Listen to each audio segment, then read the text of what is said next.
Surgawi, terima kasih buat sore hari ini ibadah untuk Tuhan. Biar apa yang kami lakukan Kristus disukakan. Kami bersyukur kami memiliki keluarga yang manis, yang indah. Karena keluarga kami Tuhan yang menjadikannya. Tuhan yang membentuk dan memberkatinya. Kami rindu selanjutnya setiap rumah tangga, setiap keluarga menjadi komunitas orang-orang percaya yang disebut keluarga Allah. Dan Allah pun hadir di tengah-tengahnya. Malam ini kami percaya Tuhan ada bersama kami. Dan Tuhan akan memberkati kami. Sehingga ibadah ini penuh dengan berkat surga. Karena Allah yang mengajar kami lewat pemberitaan firman-Mu. Berbicaralah Tuhan karena kami mendengar. Di dalam nama Tuhan Yesus Kristus Allah yang hidup. Firman yang kekal. Kami berdoa dan bersyukur. Bersama kita berkata, amin. Silakan untuk berkati. Selamat sore, shalom. Shalom. Haleluya. Sebelum kita libur panjang, ada berkat Tuhan yang besar buat kita. Orang-orang percaya sore hari ini. Haleluya. Baik, Bapak Ibu yang Tuhan kasih, di bulan Juni kita mendengar khotbah tentang keluarga. Bagaimana Tuhan membentuk keluarga, bagaimana Tuhan mengendaki keluarga. Dan bagaimana rencana Tuhan harus terjadi, terlaksana dalam rumah tangga. Hari ini ada satu tema kebenaran, kita tidak bicara tentang keluarga pribadi, lepas pribadi, contohnya keluarga saya, contohnya keluarga pendeta Ulper, contohnya pendeta keluarga Yosi. Kita tidak lagi berbicara tentang keluarga-keluarga masing-masing keluarga. Tetapi hari ini saudara, kita akan berbicara kalau keluarga-keluarga ini berkumpul dalam sebuah komunitas orang percaya, itu disebut apa? Nah, kemarin 1 bulan kan Alkitab sudah mengajar kepada kita, sekali lagi setiap keluarga-keluarga yang diberkati, didesain oleh Allah mengerjakan kehendak Allah. Nah sekarang komunitas besar seperti gereja ini, Alkitab namakan adalah keluarga Allah. Tema khotbah saya hari ini adalah aku cinta keluarga Allah. Jadi hari ini kita nggak berbicara lagi tentang keluarga per keluarga, tetapi komunitas orang percaya inilah disebut keluarga Allah. Sebab prinsipnya adalah begini, apa yang terjadi di keluarga surga harus terjadi di keluarga kita. Dan apa yang terjadi dalam keluarga kita juga harus terjadi dalam komunitas orang-orang percaya. Kumpulan jemaat di GBI Petamburan disebut keluarga Allah. Nah, hari ini saudara, sore hari ini kita mau belajar bersama-sama supaya kita ini cinta terhadap keluarga besar kita. Walaupun kita berbeda tetapi kita tetap cinta, punya sebuah ikatan batin. Ikatan spirit bahwa kita adalah satu keluarga dalam keluarga Allah di GBI Petamburan. Coba klik berikutnya. Kita baca, saya mau sampaikan ini kebenaran ini, satu statement ini buat kita semuanya. Coba Bapak Ibu perhatikan. Persekutuan orang percaya dalam satu komunitas gereja itu disebut keluarga Allah. Dan dasar dari keluarga Allah dalam komunitas orang percaya, dasarnya adalah kasih. Jadi tujuan Allah mendesain keluarganya, kumpulan orang-orang percaya, supaya di tengah-tengahnya nyata kasih Allah dalam bertindak. Sekali lagi Bapak Ibu, kumpulan orang-orang percaya seperti kita ini disebut keluarganya Allah di GBI Petamburan. Nah kita ini yang disebut komunitas keluarga Allah ini didasari dengan namanya kasih. Mari kita buka Alkitab kita bersama-sama dalam kitab Efesus pasal yang kedua ayat 19 sampai ayat yang ke-22. Kitab Efesus pasal yang kedua.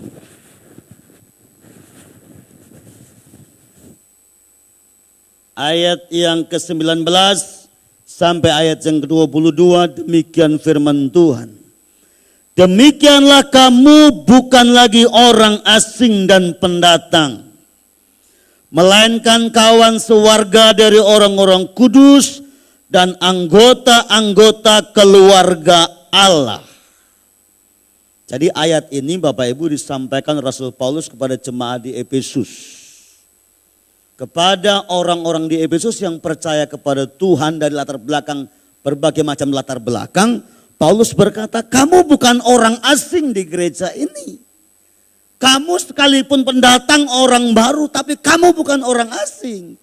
Kamu semua ini disebut orang-orang kudus dan kamu disebut keluarganya Allah. Terus, keluarganya Allah yang dibangun di atas dasar para rasul dan para nabi dengan Kristus Yesus sebagai batu penjuru. Di dalam Yesus, di dalam Dia, tumbuh tersusun bangunan, seluruh bangunan, rapi tersusun menjadi bait Allah yang kudus di dalam rumah Tuhan. Di dalam Dia, di dalam Yesus, kamu juga turut dibangunkan menjadi tempat kediaman Allah di dalam Roh. Perhatikan baik-baik. Di dalam Alkitab, Tuhan berkata, kamu adalah bait Allah. Menunjuk kepada pribadi. Tetapi di dalam Alkitab juga dinyatakan bahwa kumpulan orang-orang percaya dalam sebuah jemaat yang dibangun di atas dasar para rasul dan nabi dan Kristus batu penjurunya. Kita sedang disusun rapi begitu indah. Dan kita semua orang percaya juga disebut tempat kediaman Allah. Secara pribadi kita ini kediaman Allah, tetapi secara korporat bersama-sama orang percaya, kita juga disebut kediaman Allah yang tersusun rapi. Di rumah tangga kita juga disebut keluarga. Di gereja ini semua orang percaya juga disebut keluarga. Disebut keluarganya Allah. Halo? Jelas? Kok diam semua sih? Belum dapat THR ya? Halo? Jelas? Ya. Jadi kalau kita bicara keluarga itu, ada keluarganya saya. Tetapi juga kalau kita kumpul sama-sama seperti ini, kita juga keluarga. Kita disebut keluarganya Allah. Mari kita lihat beberapa hal penting. Yang pertama, saya khotbah cepat aja ya. Oke, yang pertama, mengapa komunitas orang percaya dalam gereja disebut keluarga Allah? Kenapa sih kita ini kumpulan orang Kristen dalam sebuah gereja kok disebut keluarga Allah? Yang pertama, perhatikan. Karena status kita ini statusnya adalah anak-anak Allah. Kalau berbicara tentang anak, itu berbicara tentang keluarga. Sebab tidak mungkin seorang anak lahir di luar keluarga. Kalau anak yang benar pasti lahir dalam keluarga. Kalau kita bicara tentang anak pasti ada dalam keluarga. Nah kalau kita disebut anak-anak Allah. Yohanes pasal 1 ayat 12. Dikatakan barang siapa yang menerimanya dijadikan anak-anak Allah. Diberi kuasa menjadi anak-anak Allah. Kita ini anak Allah. Dan kalau kita anak Allah, kita ini disebut keluarga. Anak tidak mungkin lahir dari sebuah kumpulan PKK. Anak tidak mungkin lahir dari perkumpulan para beliat. Anak tidak mungkin lahir dari kumpulan pesepak bola. Anak juga tidak mungkin lahir dari kumpulan para pedagang. Anak selalu identik lahir dari keluarga. Itu sebabnya kalau kita disebut anak-anak Allah, layaklah kalau kita disebut keluarganya Allah. Amin. Ini dasar Alkitab yang pertama. Yang pertama perhatikan, kenapa kita disebut oleh anak-anak Allah? Kenapa status kita disebut anak-anak Allah? Hal yang pertama perhatikan, karena kita dilahirkan di dalam kelahiran yang sama, yaitu kelahiran benih baru di dalam Yesus Kristus. Kitab 1 Yohanes pasal yang ketiga ayat 9 dikatakan di sana kita ini orang-orang percaya dilahirkan oleh benih ilahi, yaitu benih di dalam Yesus Kristus. Mari kita sadar bahwa kita ini dilahirkan oleh Bapa yang satu, secara roh, secara kelahiran baru, serta status sebagai anak Allah. Dilahirkan di dalam Yesus Kristus dalam kelahiran baru. Makanya kita disebut anak-anak Allah yang mengenakan manusia baru karena kita dilahirkan oleh Allah dalam benih ilahi. Yang kedua, tidak saja kita dilahirkan oleh Allah dari benih ilahi, tetapi Alkitab berkata kalau bicara tentang anak-anak, itu berarti berbicara tentang pemeliharaan yang sempurna. Kita ini disebut anak-anak Allah karena Bapa kita, Allah kita, sang pemelihara yang sempurna. Bapa yang baik akan selalu berkata dan berpikir bahwa apa yang ku kerjakan, apa yang ku peroleh, apa yang ku timbun, apa yang ku dapatkannya pasti untuk anak-anaknya. Tidak mungkin kalau kita bekerja mendapatkan uang, lantas kita berpikir buat anak orang lain. Pasti yang pertama kita berpikir buat anakku, buat makan anakku, buat sekolah anakku. Itu Bapa yang baik. Buat masa depan anakku. Tidak mungkin buat anak tetangga dan anak tetangga. Kita ini anaknya Allah. Satu keluarga GBI Petamburan ini statusnya anaknya Allah dan dipelihara oleh Bapa yang satu, namanya Yesus Kristus Tuhan. Keren ya? Kita dilahirkan dalam kelahiran yang sama, kita dipelihara dalam peliharaan yang sama. Mazmur 23 berkata, Tuhanlah gembalaku, takkan kekurangan aku. Betul?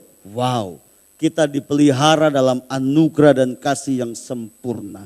Alkitab berkata, kitab Yohanes berkata, keluar masuk kita dijaga oleh Tuhan, keluar masuk kita dipelihara oleh Dia, keluar masuk kita diberi padang rumput yang hijau. Demikian dahsyatnya Bapa kita pemelihara. Jadi satu keluarga kita ini, kita satu pemeliharanya. Siapa namanya? Allah. Kita tidak dipelihara oleh setan. Kita tidak dipelihara oleh orang pintar. Kita tidak dipelihara oleh dukun. Kita tidak dipelihara oleh patung lembu. Kita dipelihara oleh Allah yang satu Bapa kita.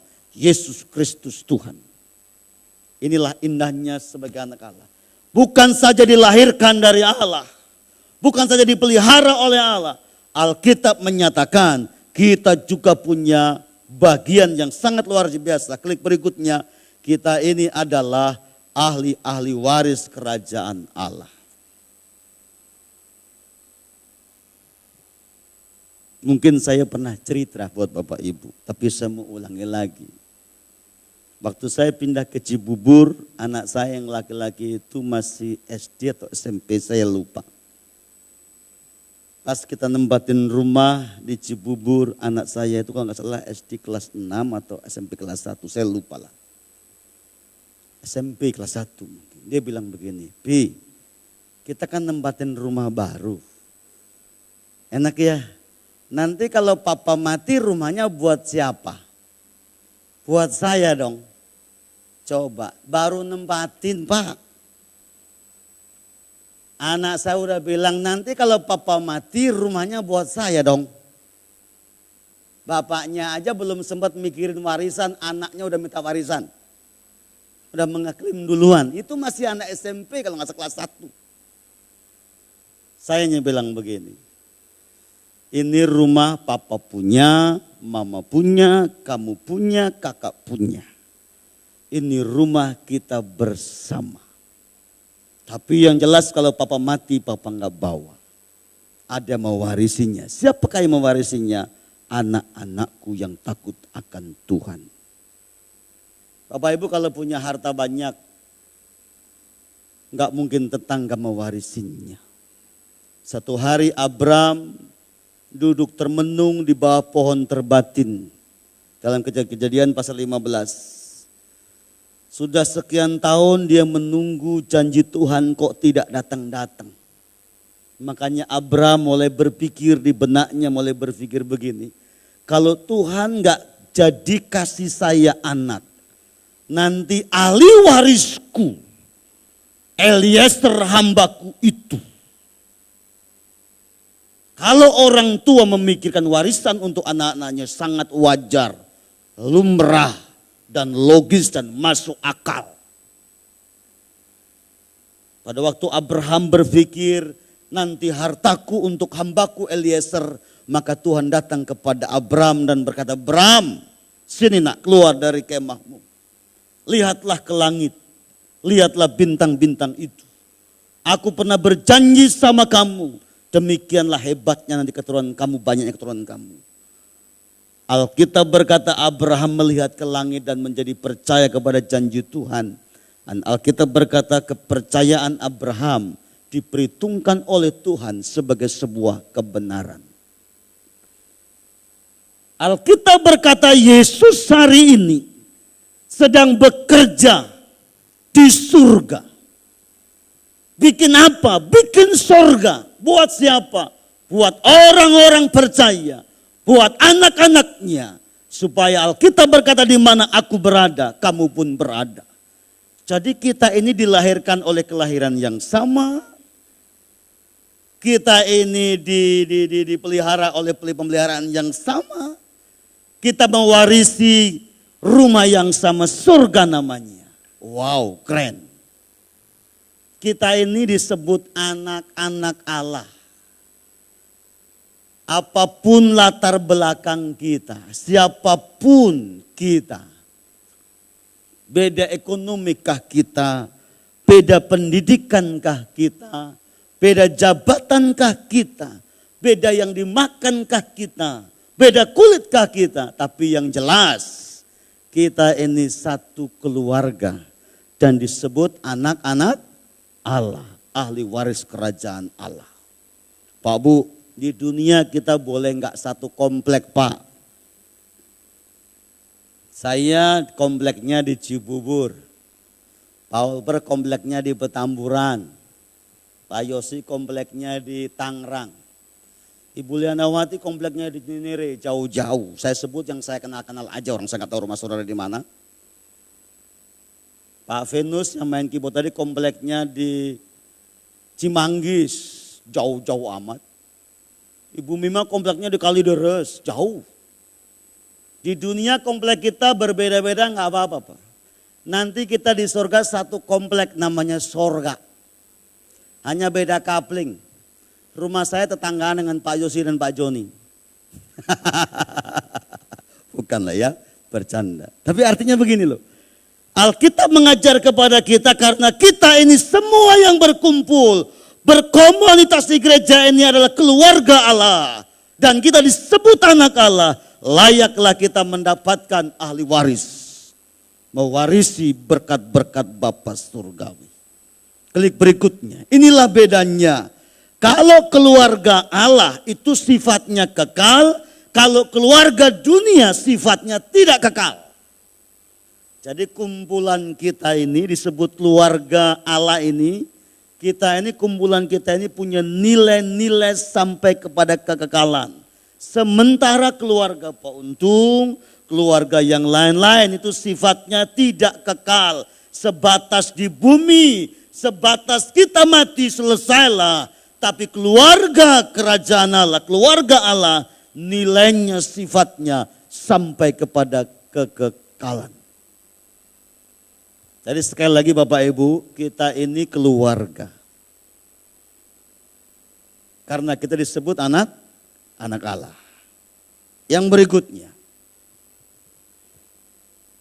Dalam keluarga Allah, dalam gerejanya, kita menjadi satu tubuh dalam Kristus. Coba kita baca kembali kitab Efesus pasal yang kedua yang tadi. Dalam keluarga Allah, dalam komunitas orang percaya, kita ini disebut anggota-anggota satu tubuh di dalam Kristus. Ayat 19, demikianlah kamu bukan lagi orang asing dan pendatang, melainkan kawan sewarga dari orang-orang kudus dan anggota-anggota keluarga Allah. Terus ayat 21, di dalam Kristus tumbuh seluruh bangunan yang rapi tersusun. Menjadi bait Allah yang kudus dalam Tuhan. Di dalam Dia kamu juga, hai semua orang percaya, dibangun menjadi tempat kediaman Allah di dalam roh. Jadi yang namanya orang percaya di dalam sebuah komunitas gereja yang disebut keluarga Allah itu adalah orang-orang percaya yang disebut anggota-anggota tubuh Kristus. Di dalam kitab 1 Korintus pasal 12 lebih jelas dinyatakan di sana. Apa artinya kalau kita ini berkumpul disebut keluarga dan kita masing-masing disebut anggota dari keluarga itu. Klik yang pertama, ini artinya. Nanti ayat-ayatnya Bapak bisa baca sendiri di rumah. Yang pertama, kalau yang namanya satu tubuh dalam sebuah keluarga, itu artinya bahwa kita ini saling membutuhkan. Keluarga besar gereja ini kalau beribadah, saya perlu saudara, saudara perlu saya. Saya perlu pemain musik perlu WL singer. Saya perlu orang yang memainkan sound system. Jadi enggak mungkin saya tanpa saudara berkomunitas di gereja ini. Yang namanya kumpulan orang-orang itu ada faktor saling membutuhkan. Tidak mungkin istri berkata begini, saya tidak butuh suami. Tidak mungkin juga yang namanya suami berkata, aku tidak butuh istri. Di rumah tangga juga enggak mungkin anak berkata, saya tidak butuh papa dan mama. Di dalam rumah tangga yang kecil kita berkata, kita saling membutuhkan. Halo? Keluarga Allah seperti ini, komunitas ini, diibaratkan tubuh ini loh. Kepala tidak mungkin berkata aku tidak butuh tangan. Dan tangan juga tidak mungkin berkata aku tidak butuh kaki. Selalu ada kait-mengkait dan selalu membutuhkan satu sama yang lain. Tidak mungkin sendok akan masuk ke mulut kita tanpa sebuah bantuan tangan. Dan tidak mungkin juga badan ini bisa terhentar ke dapur tanpa bantuan kaki. Jadi yang namanya tubuh itu selalu membutuhkan. Betul dong? Halo? Ya. Kalau saudara melakukan kegiatan terkecil apapun lah di rumah. Contoh saja bangun pagi Anda mau gosok gigi. Mulutnya teriak, gosok gigi.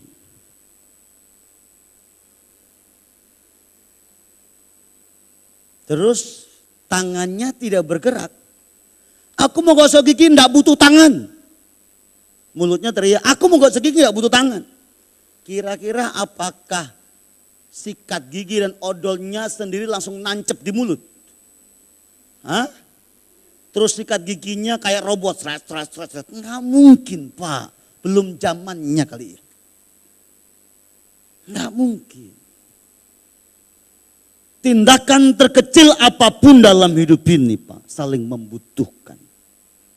Anda berkata aku membutuhkan gembala. Gembala berkata aku membutuhkan jemaat. Majelis berkata aku membutuhkan gembala. Gembala berkata aku membutuhkan jemaat. Komunitas orang percaya ini Pak, dari perkara kecil sampai perkara besar, yang namanya keluarga Pak, saling membutuhkannya. Amin. Ya. Waktu anak-anak lahir, papa mama tolong. Karena nggak bisa sendirian. Waktu mulai remaja, papa mama tolong. Nanti mati, papa mama anterin juga. Kan nggak mungkin ke kuburan sendiri Pak. Lucu kalau mati-mati sendiri, ke kuburan-kuburan sendiri, masuk-masuk sendiri, ditimbun-timbun sendiri. Doain sendiri. Lucu Pak. Enggak zamannya. Itu sebabnya hari ini dengar baik. Yang namanya keluarga Allah seperti gereja kita ini. Tidak ada seorang pun yang berkata aku tidak butuh kamu. Kita sama-sama saling membutuhkan. Yang kedua, tidak hanya saling membutuhkan, tapi saling merasakan. Wow. Bapak Ibu, kalau gigi saya sakit, yang merasakan giginya aja atau seluruh badan? Seluruh badan. Kadang-kadang kita ini hanya merasakan prihatin, merasakan beban orang lain, dikala kita waktu duka cita saja. Saya nggak sombong Bapak Ibu. Saya beberapa kali menghadapi meja makan di rumah saya bersama istri. Beberapa kali saya menangis berdoa dan bersyukur karena berkat Tuhan yang saya makan lebih enak mungkin. Karena ada beberapa jemaat yang Tuhan percayakan saya gembalakan makanannya susah. Betul. Saya bilang begini, Tuhan terima kasih buat makan yang enak ini. Pas saya makan saya merasakan ada jemaat-jemaat. Aduh jangankan makan pakai ikan Pak. Dia menemukan beras saja udah bersyukur. Ada jemaat yang seperti itu. Saya bilang sama istri saya, bukan pamer, ini bukan pamer. Terus saya bilang sama istri, cobalah kira-kira ditakar-takar itu beras. Kalau masih bisa hidup 1 minggu, bagi 2 lah dengan orang lain. Itu sering saya kerjakan. Sebab saya ingin merasakan apa yang dirasakan oleh orang lain dalam hidup ini. Bapak, kalau tangan jempol saya ini tergores, harusnya yang menangis mata saya, yang berteriak mulut saya, yang berjalan mencari obat kaki saya, semua merasakan penderitaan dan sepenanggungan atas sakitnya jempol ini. Itu baru namanya tubuh Kristus, namanya keluarga. Kalau Bapak Ibu di rumah anaknya sakit panas, saya mau tanya, siapa yang sibuk? Siapa? Pembantu? Pasti yang sibuk papa mamanya. Halo? Ya. Harusnya terjadi juga di gereja kita. Kalau orang lain merasa butuh perhatian, butuh diperhatikan, dia mengalami kesedihan, mengalami kekurangan, dia terluka, harusnya kita nggak tertawa. Karena kita keluarga, harusnya kita ikut prihatin, ikut sedih, bergairah untuk menolong. Kenapa? Karena satu keluarga. Namanya juga satu keluarga. Nilai itu harus ada pada kita orang-orang percaya. Sebab tidak mungkin telinga sakit, kaki tertawa. Itu kaki kurang ajar. Tidak mungkin kaki sakit, mulut bersukaria. Tidak mungkin. Itu mulut yang tidak bertobat. Harusnya satu keluarga, salah satu keluarga mengalami kepedihan. Anggota tubuh yang lain ikut merasakannya. Itu namanya keluarga Allah. Tadi dasarnya keluarga Allah apa? Tadi dasarnya keluarga Allah apa? Kasih. Itu Pak dasarnya. Jadi kalau keluarga Allah dasarnya kasih seperti itu. Ikut merasakan apa yang orang rasakan. Tapi kalau dasar keluarganya Allah bukan karena kasih, ya nggak terlaksana. Oleh sebab itu dasarilah persekutuan orang percaya di gereja ini oleh kasih. Supaya kita ada perasaan saling merasakan pergumulan, sukacita orang lain. Haleluya. Yang berikutnya. Keluarga Allah itu harus saling menjaga satu sama yang lain. Memproteksi, memperhatikan. Yang namanya keluarga itu Pak, kalau anggotanya ada yang hilang, otomatis dicari. Kalau anggotanya ada yang salah, ditegur. Itu namanya keluarga. Itu namanya menjaga, itu keluarga. Coba kalau seandainya ini mengandai-andai. Berharap tidak terjadi dan tidak akan terjadi. Kalau anak saya satu hilang. Terus mamanya bilang gini, "Pak, anak kita kok nggak pulang-pulang, hilang kemana Pak?" Saya bilang begini, "Biar aja, membalik-membalik mau enggak pusing amat." Saya bilang begitu. Wow, kalau saya bilang begitu, saya adalah anggota keluarga yang tidak bertanggung jawab dan yang tidak menjaga orang lain. Kalau ada anggota keluarga saya yang hilang, saya akan sedih dan pasti turut menjaga dan mencarinya. Karena keluarga saya. Harusnya ini menjadi ciri khas keluarga kerajaan Allah di komsel kita, di komunitas gereja kita. Kalau kita melihat orang-orang yang salah, kita menjaga dengan teguran, "Bror, jangan begitu bror. Ke gereja yuk biar kita diberkati dan biar kita hidup sesuai dengan kehendak Tuhan." Itu namanya menjaga. Yang terhilang kayaknya bapak itu udah 2 minggu gak ke gereja ya. Kemana ya? Bagaimana kalau kita mencarinya ya? Normalnya keluarga itu seperti itu Pak Bu.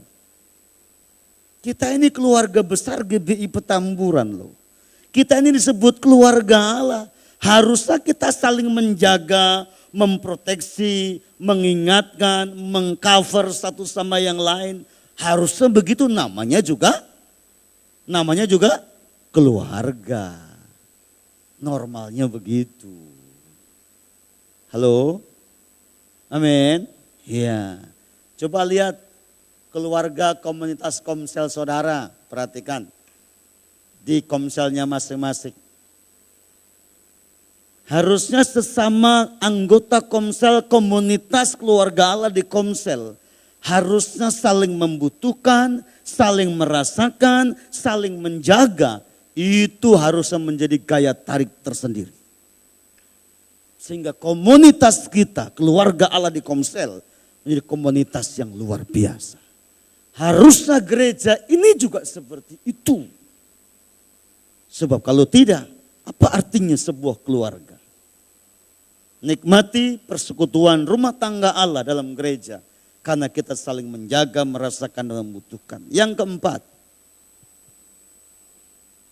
Nah, saling merasakan kepedihan dan kehilangan jika anggota tubuh Kristus yang satu tersakiti atau terlepas dari tubuh. Saya percaya saudara-saudara, dan saya percaya bahwa kita nggak ingin kehilangan anggota tubuh Kristus. Saya percaya kita nggak ingin kehilangan anggota tubuh. Betul ya? Saya percaya kita nggak ingin jempol kita ini diganti dengan tepung terigu. Saya percaya kita nggak pengen kaki kita diganti dengan plastik kaki palsu. Betul? Iya. Saya juga tidak ingin kehilangan anggota rumah tangga saya.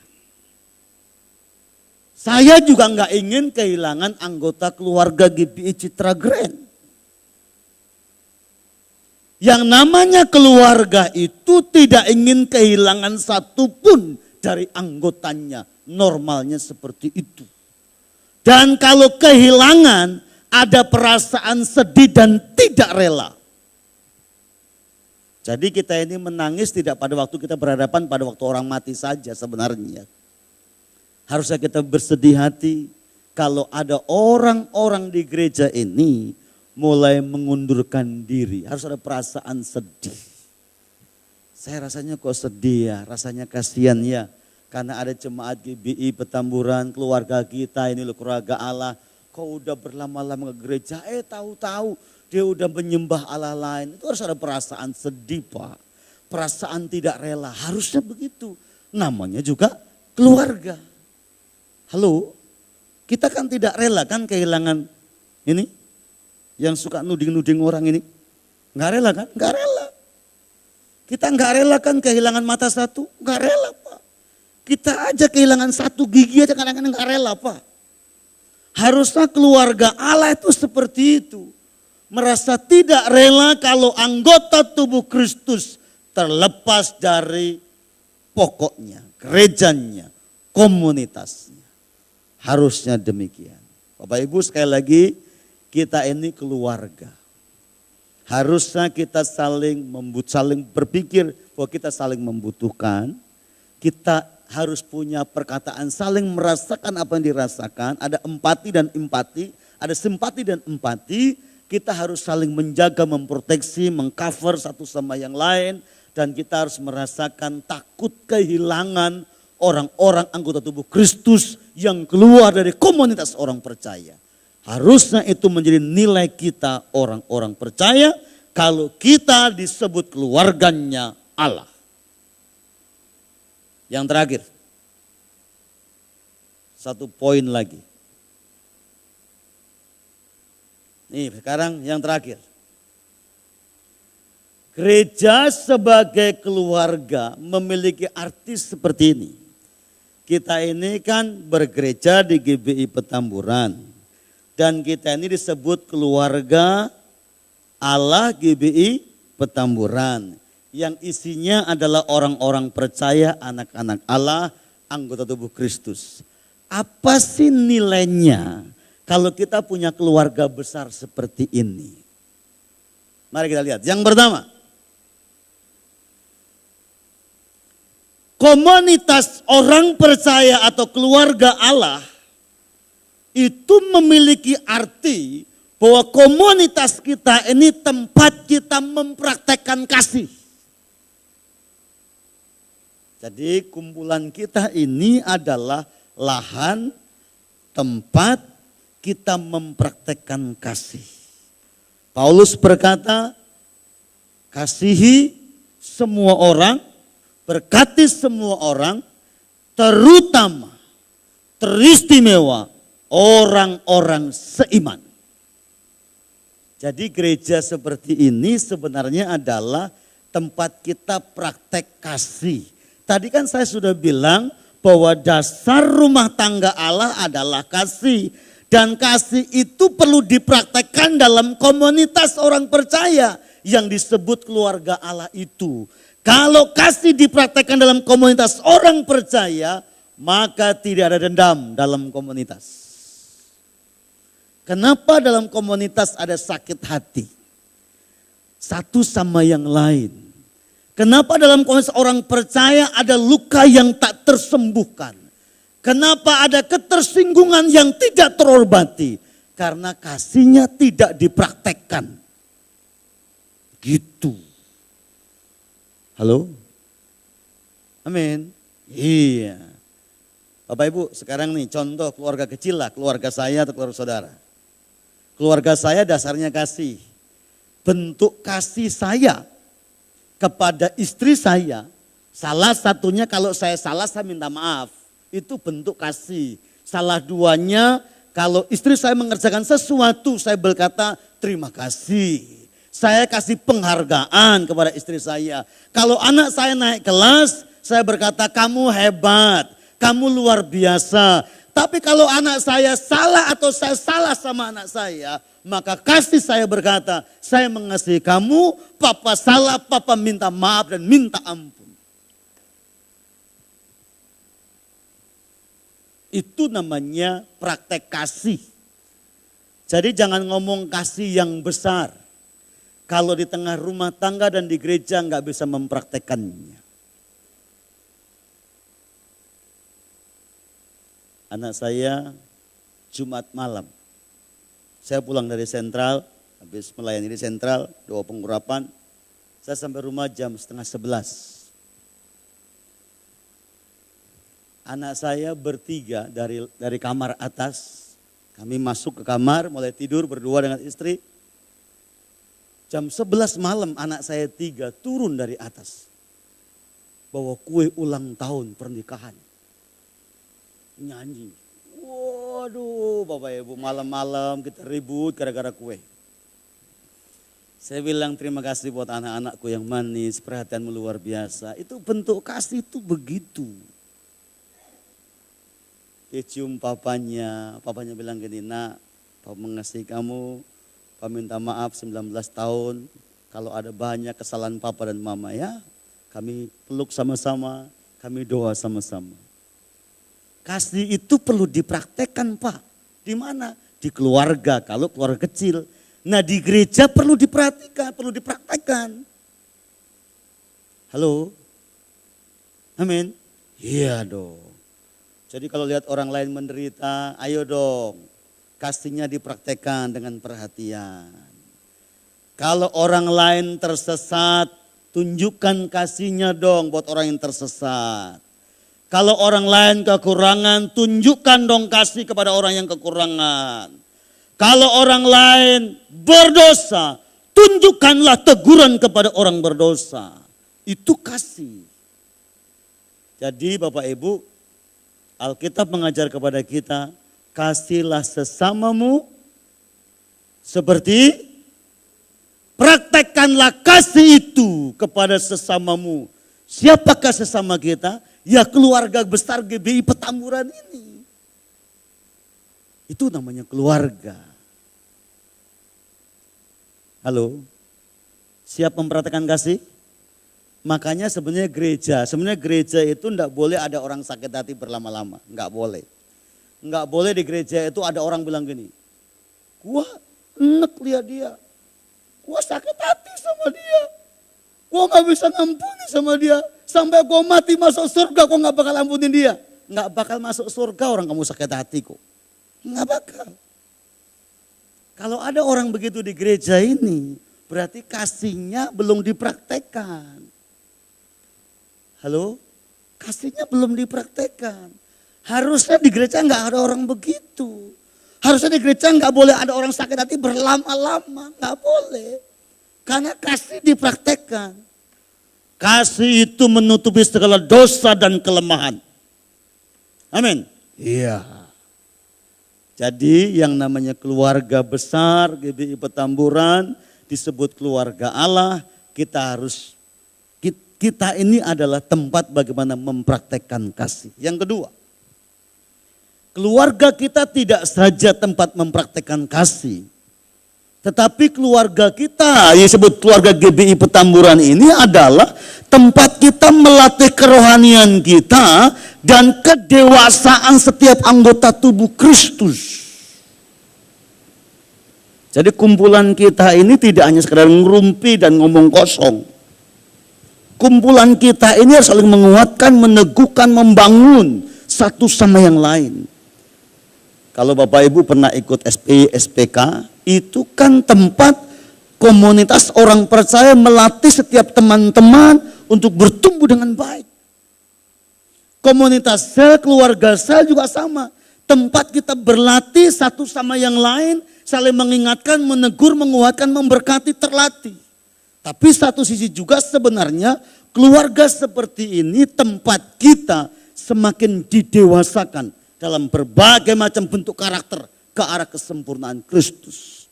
Alkitab berkata begini, besi menajamkan besi, terus orang mempertajam sesamanya. Halo? Iya dong. Sebenarnya konflik dalam rumah tangga, dalam gereja itulah wadah kita untuk menjadi dewasa. Pak Bu, nggak ada gesekan yang enak. Namanya gesekan pasti kurang enak. Tapi gesekan dalam sebuah rumah tangga itu mengajar kita untuk kita bertambah dewasa. Jadi kalau Bapak Ibu ke gereja, terus ada konflik sama orang lain, contoh Bapak Ibu ke gereja, suruh berdoa, Tuhan ajar aku bersabar dalam hidup ini. Saudara pas di gereja ketemu orang yang lama, lelet gitu. Terus jengkel, apaan sih kerja lelet amat. Padahal saudara tadi berdoa supaya apa? Sabar. Harusnya kalau saudara berkata, Tuhan ajar aku bersabar dalam hidup ini. Sebab saya ini orang yang tidak sabaran. Nah kalau saudara pas dapat pelayanan di gereja agak lama. Saudara berkata, terima kasih buat saya yang diajar kesabaran Tuhan. Terima kasih. Harusnya begitu. Halo? Iya. Jadi kalau Anda ke gereja, Anda disinggung orang, Anda dimarahin orang di gereja, Anda konflik satu sama yang lain, harusnya Anda berkata gini, Terima kasih Tuhan, konflik hari ini bersama anggota jemaat membuat saya mengerti betul bahwa yang namanya begini adalah salah. Bersyukur Tuhan ada konflik. Kalau enggak ada, saya enggak tahu tentang kesalahan saya. Boleh dong begitu. Jadi mari kita sadar bahwa yang namanya konflik, yang namanya miskomunikasi, yang namanya gesekan dalam gereja, dalam rumah tangga itu pasti ada, pasti ada. Tetapi kita harus belajar menyikapi bahwa dengan adanya rumah besar ini, dengan berbagai macam karakter, latar belakang pendidikan dan ekonomi, pasti ada miss-miss. Tapi justru di rumah inilah kita diajar yang namanya dewasa dalam sebuah komunitas. Terus, yang ketiga, komunitas keluarga juga diajar untuk melatih diri kita untuk melihat mengerti kerajaan Allah, visi yang Allah yang sangat besar.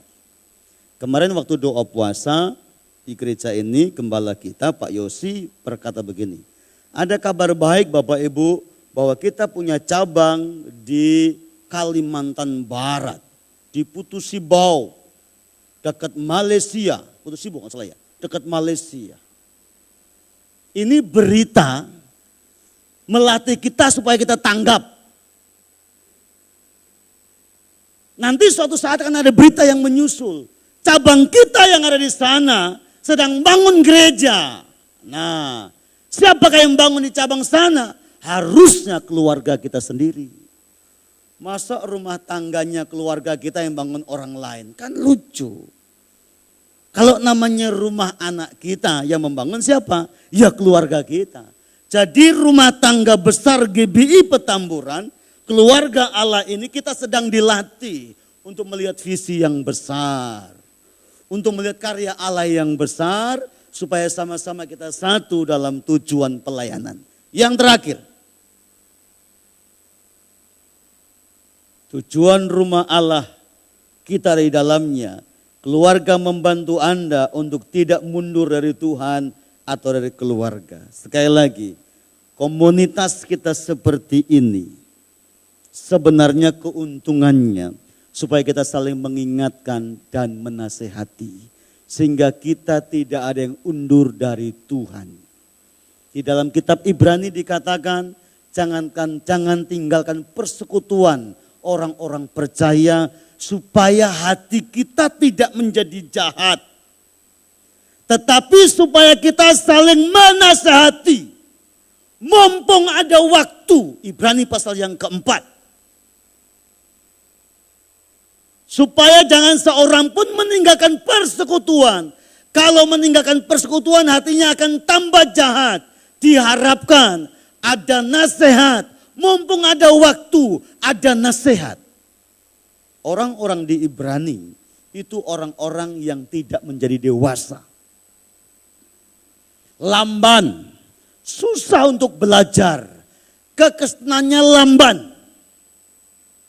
Itu sebabnya nasihatnya adalah biarlah komunitas jemaat di Ibrani itu mereka saling mengingatkan.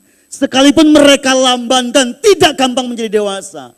Tetapi harapan penulis kitab Ibrani berkata, jangan ada seorang pun yang tinggalkan persekutuan.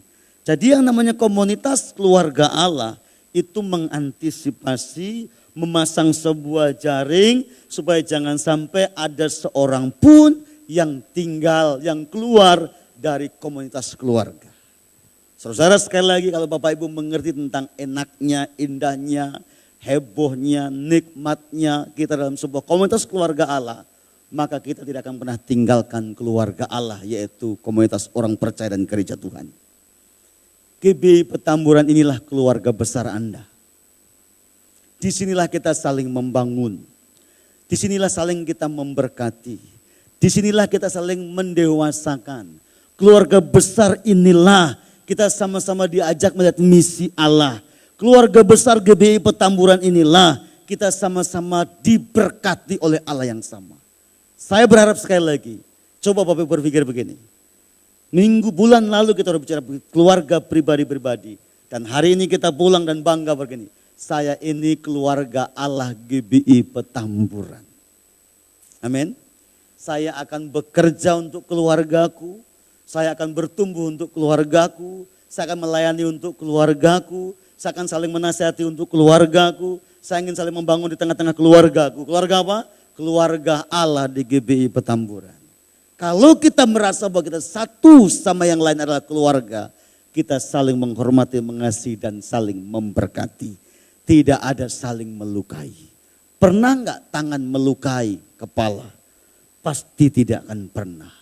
Pernah enggak mata melukai mulut? Pasti tidak akan pernah. Karena satu tubuh ini, keluarga ini adalah sama-sama saling membutuhkan dan harus saling memberkati. Demikianlah kiranya kita semua GBI Petamburan, seluruh anggota jemaat, siapapun saudara, kita harus berkata, saya ini keluarga kerajaan Allah. Keluarga Allah di GBI Petamburan. Amin? Amin? Ya.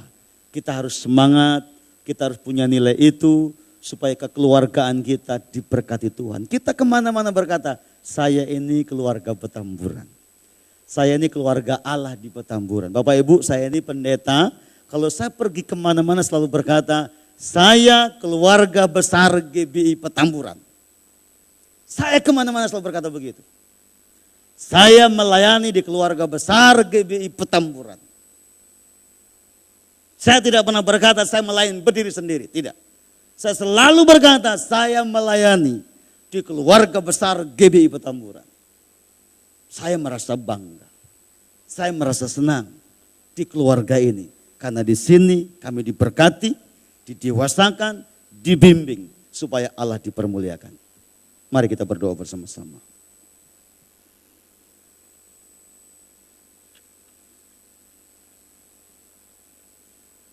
Bapak, terima kasih buat malam ini. Terima kasih buat renungan firman yang boleh kami dengar.